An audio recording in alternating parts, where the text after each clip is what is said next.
Hello, Scorpio Collective. Ako po ito si James from James Tarot PH. Ito po ang inyong May Manifestation Reading. Ano po yung mga dapat mong asahan na darating sa'yo? At ano yung paraan para makuha mo yung minamanifest mo? Okay? So let's begin. But first, mga Scorpio, ihanda mo na ay yung isang tanong para sa ating isang tanong, isang sagot. Kung meron po kayong pangmalakasang one question, hawakan mo yan. Sa dulo po ate po yung babasahin, kaya stay tuned para po dyan. Okay? Let's begin. Holy Spirit, Spirit Guides, ibigay po natin kay Scorpio ang mga mensaheng dapat nilang malaman. Inhale and exhale. Your cards for the month. Beautiful. Huwag kang matakot. Mamaya pag-usapan natin yan. Siya nga pala mga mahal kong Scorpio, I need your help. Patuloy po kayong hindi mag-skip ng ads, mag-like at mag-comment. I-share nyo rin po itong video natin para marami pong Scorpio makapanood.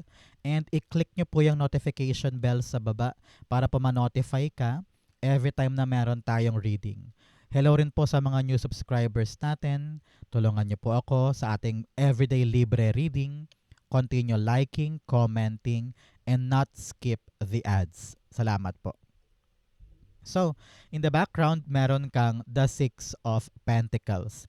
It's all about you, Scorpio. Now realizing yung mga bagay na dapat mong paglagakan ng mga atensyon, pera, pagmamahal, effort, no? Because now you're actually seeing the truth, no?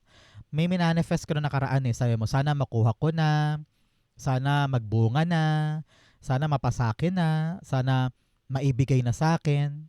Kakibat ng manifestation na yan, you will realize kung ano ba yung valuable. Example, you've been putting a lot of time sa panonood ng Korean novela and then you realize na wow, ang dami ko palang natatenga na trabaho dahil sa panonood ko ng Korean novela. So you are now changing how you use things or how you value your time. Ganon din pagdating sa mga pagpapahiram ng pera or paggastos. Ngayon, iniisip mo na kung paano ko ba to gagawin ng tama nang sa ganon ma-reap ko yung magandang harvest. Meron sa inyo nag-manifest sa sana bayaran na ako. May nag-manifest sa inyo na sana ibigay na sa akin yung nakabinbin na pera. Meron din nag-manifest sa sana ibigay sa akin yung tamang sagot na hinihintay ko. These are coming this time. Congratulations. In your core energy, meron po kayong the Devil card. This time around, ramdam ko dito, Scorpio, na gusto mo nang lumaya sa isang bagay na hindi fair. No? Parang matagal ka nagtiyaga matagal ka nagpasensya, matagal ka nagtiis. Pero now you are now trying to really see the big picture. Na parang ayoko na magtiis, ayoko nang manatili dito, ayoko nang sinasakal ako or tinatali ako. I want to be free. And that realization will affect your manifestation because now, kitang-kita mo na kung ano yung dapat layuan, dapat bitawan, dapat sukuan, dapat putulin sa buhay mo. Yung paglilinis na yan, parang fini-filter mo, gamit mo yung salaan, that will help you para talagang makuha yung matamis na katas ng fini-filter mo. So now, you need to set yourself free mula sa mga bagay na alam mong hindi na para sa'yo. Devil card, the Page of Pentacles. Especially now na meron kang bagong tutumbukin na bagong bagay. You are really looking into a new thing. Sabi mo, pwede kaya sa akin yun? Subukan ko kaya yun? Baka mas umunlad ako doon. Baka mas umokay sa akin yun. Try ko kaya? Puntahan ko kaya? Gawin ko kaya? And here, naglalaan ka ng oras, naglaraan ka ng effort, and you're realizing, wow, much better pa pala tong bagong bagay na to kaysa dun sa nakaraan. Or maaring may pumipigil sa'yo para kunin tong bagong bagay na ito. Halimbawa, yung partner mo sinasabihan ka na, uy Scorpio, wag mo nang gawin yan, di ka magaling dyan, di ka marunong dyan. Ikaw nare-realize mo na, hay, bakit mo ko pinipigilan? Bakit ayaw mong makuha ko itong bagay na to? Kaya ko naman. So, ngayon, kitang-kita mo na kung ano yung mga kumakadena sa'yo to achieve your greatness. And now, alam kong pipiliin mo tong bagong bagay na to at puputulin mo na yung mga humaharang sa'yo. Maari ding mindset mo to. Baka mamaya minamaliit mo ang sarili mo or naduduwag ka or nag-overthink ka. Kailangan talaga alisin mo yung negativity sa iyong sarili para talagang makapag-focus ka sa bagay na ito. Maibigay mo yung karapat-dapat para in return, mabigay rin sa iyo yung deserve mong magandang outcome. Okay? So, Scorpio, ano ba itong mga minamanifest mo na gusto mong maganap sa buhay mo this May? I-comment mo yan sa ating comment section. Darating yan. Okay? In the area of your what's blocking, ano po yung humaharang sa manifestation mo? The Two of Wands. Ang humaharang dito, ayaw mong kumawala sa comfort zone mo. Pinapayuhan ka ngayon na panahon na to take a risk. Panahon na to move. Panahon na mag-try ng mga bagong opportunity, experience, lugar, tao, sitwasyon. No? Kapag kasi nakontento ka lang sa comfort zone mo, paulit-ulit-ulit lang dyan yung outcome at problema. Pabalik-balik ka lang. Para ka na sa isang oval, takbo ka ng takbo doon, same place, same scenery, same routine. At mararamdaman mo na parang, teka, I need more, I want more. Pwede pa akong makaabot ng ibang bagay. So pinapayuhan ka dito na panahon na. Panahon na para sumubok ng kakaiba. Nakakatakot man, pero yun lang talaga yung tanging paraan para makaabante ka. No? Ngayon, pinapayuhan ka to sit down. Sit down ka muna and magplano. Importante ang matibay, klaro, at buong plano. Yung planong pinag-isipan, planong konkreto at saka realistic. Ibig sabihin praktikal. Kaya ng katawang lupa mo, kaya ng pera mo, kaya ng oras mo, kaya ng credentials mo. Everything is realistic. Para pag tumulay ka, dire-diretso, walang aberya. Narinig ko rin dito, may taong tutulong sa'yo, kaya tanggapin mo yung tulong na yan para tong planong ito ay magkaroon ng magandang andar. Two of Wands, the Judgment card. Yes.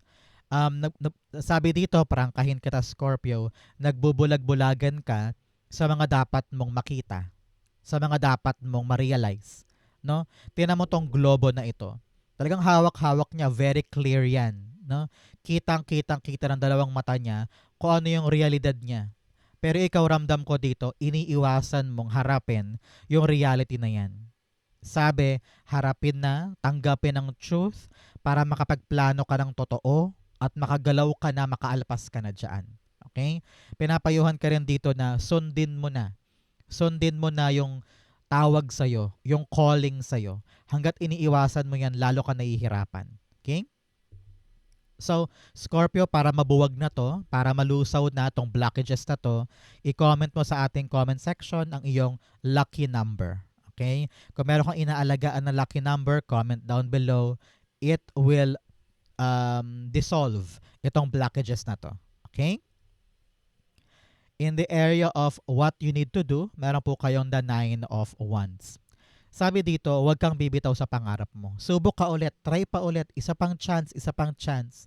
Alam niya na pagod ka na at marami ka na ring pagkatalo before, marami ka rin, na ring naranasan before, pero hindi ito yung oras para bumitaw sa isang bagay na alam mong para sa'yo.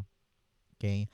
Ang sabi, kung merong mga dapat kumpunihin sa bahay, kumpunihin na. I'm seeing a broken I don't know why, parang broken na backhood or merong sirang alulod na parang ini-ignore for a very long time. Sabi dito, pagtuunan ng pansin. No? Kung may sira sa kotse, paayos agad. Kung may mga dapat kumpunihin pero before wala kang time, this is your sign, kumpunihin na ngayon. Okay? Meron kang pinipilahan, meron kang inaasikaso at gusto mo nang mag-quit, gusto mo nang bumitaw. Sabi dito ng yung spirit guides, you really need to push through. Push through. And itapos mo to hanggang dulo para makita mo kung ano yung outcome and para balang araw hindi mo siya pagsisihan. Okay? 9 of Wands, the 2 of Cups. Okay. Here, in your spirit guides are telling you, wag mong barikadahan ng sarili mo para lang protektahan yung sarili mo sa katotohanan. Kung kailangang kausapin, kailangan ng buwagin yung wall, buwagin yung ilusyon, at pag-usapan natin yung truth, kasi nakita ko dito kakayanin mo naman yung truth. If you need to talk to this person, halimbawa boss mo, supervisor, or kapartner mo, or lover mo, you need to have an open communication. At kung ano man yung bunga ng communication na yan, patas man o hindi, alam kong kaya mo. Alam kong makagawa ka ng magandang solusyon or magandang aksyon after this conversation. No? So harapin mo na. Huwag mo nang barikadahan ng sarili mo. Pinoprotektahan mo masyado ang sarili mo from something na dapat mo talagang harapin. Okay? In the area of what you need to focus on, meron po kayong the high priestess. Manalig ka lang sa iyong sarili. Kahit hindi ka sigurado, kahit wala kang mapanghawakan, kahit na walang kasiguraduhan or napakalabo talaga, kahit wala kang makuhang konkretong sagot, you really need to believe in your intuition. Pag dapat ko tong gawin, dapat ko tong aksyonan, pag ramdam mong tama, gawin mo. Okay? Because your intuition will know. Your intuition will tell you the right path or the right decision to make. Pero minsan, palagi kang umiiwas sa kutob mo. Parati mong pinagdududahan ng iyong sarili. Kaya parang minsan nahihirapan ka na to feel your intuition. Kasi nga hindi mo pinapractice. No? So, if there are secrets, if there are things na nakatago or hidden, do not force it to open. No? Huwag mong puwersahin because the answers will come at the right time. Ang importante ngayon, katigan mo muna yung pakiramdam mo because yun ang right way to approach things this time. High Priestess, the Tower card. Sa kabila ng mga pagbabago, kino-question mo ang sarili mo. Bakit ganito? Bakit nagbabago? Hindi ko maintindihan. Kasalanan ko ba? Ano ba yung dapat ko gawin para pigilan to? Ano ba yung dapat kong gawin para kontrolin tong mga nagbabagong ito? Ang sabi ng yung spirit guides, you don't need to control anything. Let things happen. At magtiwala ka na kung ano man to mga pagbabagong ito ay magadala sa akin sa mas maayos kong buhay. Kung nagbago yung trabaho, nagbago yung pakikitungo sa iyo ng kaibigan mo, nagbago sa iyo yung paniniwala tungkol sa isang pangarap, just let things happen. Let things go. Let things flow. Because yung mga matitira, yun talaga yung para sa iyo. At kung anong direksyon na pupuntahan mo, yun ang tamang direksyon. Kaya wag mo nang pilitin o puwersahin. Manalig ka na lamang na kung ano yung binabago ay kabago-bago talaga at kung ano yung maaalis ay dapat talagang umalis. Because you are now, sabi ko nga, sinasala mo ngayon kung ano yung tamang direksyon para sa'yo. Okay? In the area of what's coming in, you have success expands in your life, gates of triumph. Wow! Meron daw pong bagong pintuan na magbubukas para sa'yo. Congratulations. In what's coming in, meron kang the 7 of Swords. Alam ko, Scorpio, wala kang tiwala sa ibang tao. Kaya minsan, madalas ka misunderstood dahil medyo matapang ka, matigas ang ulo mo, passionate ka sa mga gusto mo. Pag gusto mo, di ba? Pag ayaw mo. Kaya kahit minsan walang makaunawa sa'yo, wala kang pakialam. Kasi nga, hindi mo kailangan mag-explain. Hindi mo kailangang ipaunawa sa kanila. Kasi nakakapagod yun minsan, di ba? And here, you are doing things on your own terms. You are doing things on your own volition. At ayaw mong pakialaman ka ng ibang tao. Parang ganon. Your spirit guides are telling you na tama yan, na wag magtiwala masyado, na wag umasa din sa mga pinagkakatiwalaan na akala mo ide-deliver pero yun pala hindi, no? So you really must trust yourself alone. Okay? Kung ano yung balak mong gawin, sige gawin mo, pero kailangan daw hush-hush muna. Wag mo munang ipamalita, wag mo munang ikwento ko kani-kanino, especially here with the High Priestess and the 7 of Swords, meron ka pang Tower. Kung ano man daw itong mga pagbabagong gusto mong gawin, kung ano itong mga sisimulan mo na solo ka lang or ikaw ang punong abala, wag mo daw munang ikwento. Isikreto mo muna, okay? Because maraming tao sa paligid ng pakialamero, marami dyan baka magtapon ng bad luck or baka mang-jinx sa'yo, di ba? So do not let that happen. Make sure na you are doing things in silence. Okay? Isikreto mo muna yan. Saka mo na lang ipamalita kapag okay na. Okay? Seven of Swords, the Knight of Cups. Okay. Sabi dito, kung meron mang dumating na magandang offer, sabi ko nga, bagong pintuan, wag mo muna i-broadcast na parang, hi, natanggap ako sa Korea. Hi, natanggap ako sa inaplayan ko. Wag muna. Kasi nga may offer pa lang eh. Saka mo na i-broadcast yan pag talagang may kontrata na, kapag regular ka na, kapag talagang oo na nandun ka na physical, ganyan. Because if you will broadcast agad-agad, pag may pintuan pa lang, baka magsara yan, di ba? Kasi nga maraming mga tao ang may bad energy sa paligid natin. So, just work it alone, in silence, hush-hush muna, work in shadows, trabahuhin mo tong offer na to, and then pag plakadong-plakado na, saka mo na i-broadcast. Okay? Ngayon, silent ka muna. Narinig ko rin dito, for other Scorpio ha, biglang paalala, biglang pumasok yung messages. Sabi, kapag may offer, alamin mo muna yung truth. Legit ba yan? Um, Talaga bang may permit sila? Totoo ba yung sinasabi niya? Maaring offer of love to or offer of a new opportunity. Kailangan kalkalin mo muna yung truth before you say go or before you go there.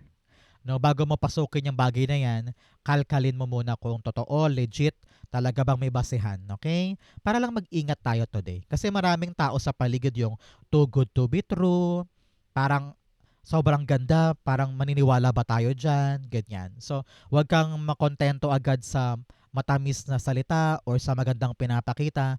Kailangan kalkalin mo yung truth, okay? In your divine messages, meron kang you're very close to achieving your goal. Ooh, malapit na malapit na malapit ka na talaga. Especially sabi dito with the 9 of Wands, pa-10 na yon. 9 of Wands sunod ay 10. Talagang pa-ending na malapit ka nang makuha siya. Kaya wag mo sukuan. In your divine messages, meron kang the Emperor card. Maging matapang ka ngayon, no? Matapang ka na suungin yung laban. Matapang ka na humarap sa giyera. Matapang ka na aksyonan yung dapat aksyonan at wag nang matakot, no? Because this time around, you need to be brave. Walang ibang gagawa niyan para sa iyo kundi ikaw. Kaya pag kailangan tumayo, tumayo. Pag kailangan magsalita, magsalita. Pag kailangan aksyonan, kumilos. Okay? Emperor card, the Five of Pentacles. Yes, para makalaya ka sa struggles mo, kahit na solo ka lang dyan at walang gustong tumulong sa'yo, you need to stand up for yourself and fight. Okay? At pinapayuhan ka rin ngayon na maging disiplinado ka. Okay? Nahihirapan ka na nga, tambay-tambay ka pa. Nahihirapan ka na nga sa isang bagay, pinagpapalibad mo pa. Mas panahon to for you to be disciplined. Kung kailangan ka doon ng 7 a.m. kahit mahirap, nandun ka ng 7 a.m. Show them all na kahit nahihirapan ka, kaya mo tong lagpasan, kaya mo tong ipanalo. Okay? In your fortune, meron kang dark woman, babae daw po na morena or maitim ang buhok or medyo maitim. May concern daw sa kanya, kausapin mo. You have candle, you will be shown the way. Yes, kahit madilim, kahit hindi ka sure, kahit malabo, makikita mo yung tamang landas. Okay? Chair empty, someone is leaving your life. Meron talagang aalis, meron ka ng bibitawan, meron ka ng susukuan na tao or lugar because you know na hindi na yun para sa'yo. You have wind chimes, peace and harmony. Asahan niyo po yung katahimikan, magandang pag-uusap, magandang relasyon this time. Especially with your family. Ramdam ko this week, meron kang i-celebrate Scorpio. Maaring reunion, party, birthday yan, baka may kasal, baka may bakasyon ka this month, no? Congratulations, namnamin mo yan. You're gonna have a wonderful peace and harmony with the people you love most. Okay? Meron din po sa inyo dahil i-receive mo na yung magandang resulta or magandang balita, dire-diretso ka na sa milestone mo. Meron kang matutumbok this month na isang goal kasi ipinagkaloob na sa'yo yung matagal mong hinihintay.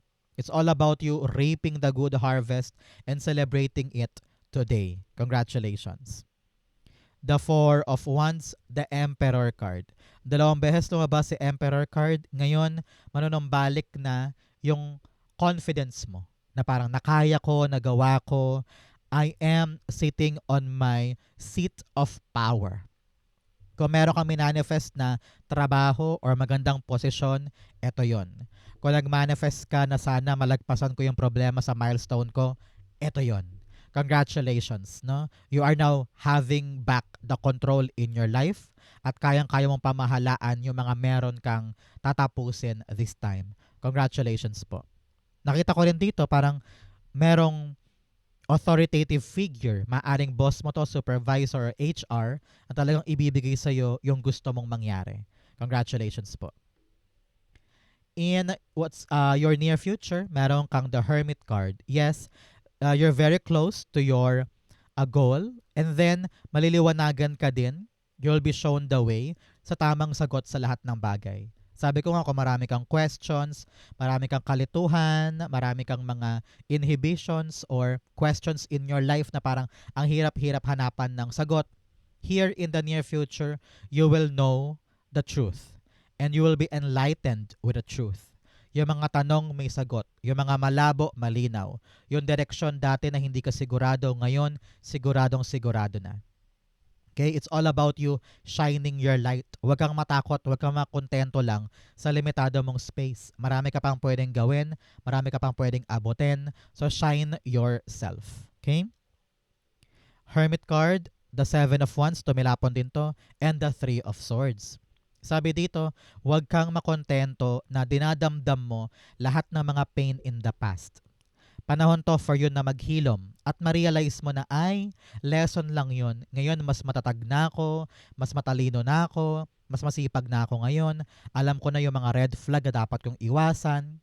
And here you are, standing up for yourself, making a concrete decision na kahit maraming tao sa paligid ang sumasalungat, kayang-kaya mong panindigan. Kasi malinaw sa'yo kung ano yung dapat mong gawin. Congratulations, okay?